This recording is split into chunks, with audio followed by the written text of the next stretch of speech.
हे बघा, हे पाकातले रव्याचे लाडू. आता हे लाडू माझे ऑर्डरचे लाडू होते. ज्या ताईंनी मला ही ऑर्डर दिलेली होती, त्या ताईंचं असं म्हणणं होतं, की हे लाडू करताना त्यांचे फडफडीत होतात. ते वळता वळत नाहीत लाडू. म्हणून मग त्यांनी मला ही ऑर्डर दिलेली होती. आता ही लाडूंची ऑर्डर त्यांची माझी दुसऱ्यांदा होती आणि त्यांच्या घरात रव्याचे लाडू हे सगळ्यांनाच आवडतात. तसं बघायला गेलं तर रव्याचे लाडू हे जास्त अवघड नसतात. मग चला तर मग बघूया आज रव्याचे लाडू, तेही पाकातले. आता त्याच्यासाठी मी हा जो रवा घेतलेला आहे तो एकदम बारीक रवा आहे. त्याला 0 नंबरचा रवा किंवा चिरोटी रवाही म्हणतात. तो एकदम बारीक असतो. तर ह्या लाडूसाठी हाच रवा वापरायचा, की जो एकदम बारीक रवा असतो. अशा प्रकारचा रवा वापरल्यामुळे लाडू हे छानच होतात. आता इथं मी जे साहित्य घेतलं आहे ते ह्याच वाटीनं सगळं साहित्य मोजून घेतलेलं आहे. 2 वाटी या वाटीनं साखर घेतलेली आहे आणि ज्या वाटीनं मी साखर घेतलेली होती त्याच वाटीनं मी रवाही मोजून घेतलेला आहे. तर इथं मी त्याच वाटीनं 3 वाटी रवा घेतलेला आहे आणि त्याच वाटीनं मी जरा पातळ करून घेतलेलं पाऊण वाटी तूप घेतलेलं आहे. हे तूप पातळ करूनच घ्यायचं, म्हणजे प्रमाण हे योग्य राहतं. आता एका गॅसवर कढई तापत ठेवायची आणि ती कढई तापली की त्यात थोडंसं तूप घालायचं आणि नंतर आपण जो रवा घेतलेला होता तो रवा त्यात ओतायचा आणि हा रवा भाजून घ्यायचा. आता हा रवा भाजताना आपल्याला गॅसची फ्लेम ही मंदच ठेवायची आहे. मंद गॅसवरच हा सगळा रवा भाजून घ्यायचा आहे. आता हा रवा भाजताना हा सतत हलवत राहायचा आहे. कारण हा रवा बारीक असल्यामुळे तळाला जरा लागण्याची शक्यता असते. त्यामुळं हा रवा सतत हलवत राहायचं. आता या रव्यात थोडं थोडं तूप घालत घालत हा रवा चांगला भाजून घ्यायचा आहे. आता इथं हा रवा भाजण्यासाठी मला 15 ते 20 मिनटं लागलेली आहेत.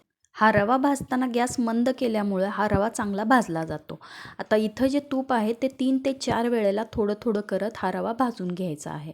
हा रवा चांगला फुलेपर्यंत भाजून घ्यायचा. रवा भाजण्यासाठी थोडासा वेळ लागतो, पण ह्याचे झालेले लाडू हे अप्रतिमच होतात. आता इथं आपला रवा भाजून झालेलाच आहे. तर तुम्ही बघू शकता हा रवा चांगला फुलेपर्यंत भाजलेला आहे. तर इथं आपण हा गॅस बंद करून द्यायचा आणि दुसरीकडे आपली पाकाची तयारी करून घ्यायची.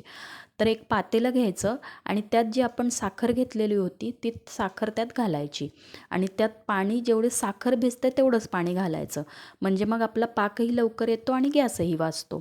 तर इथं आपलं साखर आणि पाणी एकत्र करून झालेलं आहे. तर ते पातेलं गॅसवर ठेवायचं आणि साखर थोडीशी विरघळून घ्यायची.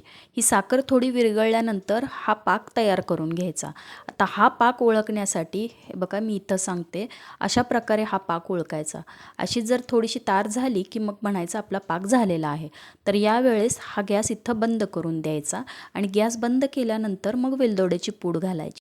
आता ही वेलदोड्याची पूड घातल्यानंतर ते चांगलं हलवून घ्यायचं आणि त्या पाकात आपण जो रवा भाजलेला होता तो त्यात ओतून द्यायचा. हा रवा त्यात ओतताना त्यात गाठी-बिठी काहीही होत नाहीत.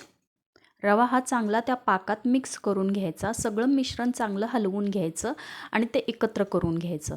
पाकातले रवा लाडू हे सोपे असतात. रवा भाजण्याचीच योग्य पद्धत म्हणजे रवा चांगला व्यवस्थित भाजला आणि पाक हा जमला म्हणजे मग पाकातले रव्याचे लाडू हे छानच होतात. आता इथं हे सगळं साहित्य आपलं एकत्र करून झालेलं आहे. आता ह्या रवा लाडूची चव अजून वाढवण्यासाठी त्यात आपण थोडंसं जायफळ खिसून घालायचं. म्हणजे रवा लाडूला चवही अगदी छान येते. आता इथं आपलं जायफळ सगळं खिसून झालेलं आहे. ते सगळं साहित्य एकत्र करून घ्यायचं. आता इथं आपल्याला हे मिश्रण सगळं जरा पातळ झाल्यासारखं वाटतं, पण रव्यात ज्या वेळेला सगळा पाक मुरला जातो त्यावेळेला हे थोडं घट्ट होतं. आता हे सगळं साहित्य एकत्र करून झालं की ह्याला 15 मिनिटासाठी तसंच झाकून ठेवायचं, म्हणजे ह्या रव्यात पाक हा चांगला मुरला जातो. आता ह्या 15 मिनिटात मी आणखीन एकदा हे चेक केलेलं होतं की हे मिश्रण थंड झालं आहे का आणि ह्याचे लाडू वळता येतात का. तर 15 मिनिटानंतर हे काढून बघितलेलं तर ह्याचे लाडू वळता येत होते. तर हे लाडू वळताना एका बाजूने थोडं थोडंसं लाडूचं मिश्रण काढून घ्यायचं आणि मग हे लाडू बांधायला घ्यायचे. आता हे लाडू बांधत असताना आपल्याला आवडेल ते ड्रायफ्रूट्स ह्याच्यात घालायचे. काजू, मनुके, बदाम किंवा चारोळे असं काहीही ह्याला लावायचं आणि हे लाडू सगळे बांधून तयार करून घ्यायचे. आता हे लाडू ज्या ताईंना मी दिलेले होते त्यांच्यात हे लाडू सगळ्यांना खूप आवडलेले. तर अशाच पद्धतीने तुम्ही ही लाडू नक्की तयार करून बघा, चांगलेच होतात. आणि जर तुमच्या आणखीन काही शंका असतील तर मला नक्की विचारा. तर इथं मी सगळे लाडू तयार करून घेते. तर आजचे लाडू तयार करताना मी काही लाडूंना मनुके लावलेले होते आणि ते बांधून घेतलेले होते, तर काही लाडूंना मी चारोळे लावलेले होते. तर अशा पद्धतीनं मी इथं सगळे लाडू इथं बांधून घेतलेले आहेत. तर ही आजची लाडूची रेसिपी तुम्हाला कशी वाटली नक्की सांगा आणि तुम्हालाही अजून काही शंका असेल तर मला नक्की विचारा. आणि एकदा हे लाडू अशा प्रकारे करून बघा आणि ते कसे झाले आहेत ते मला नक्की सांगा.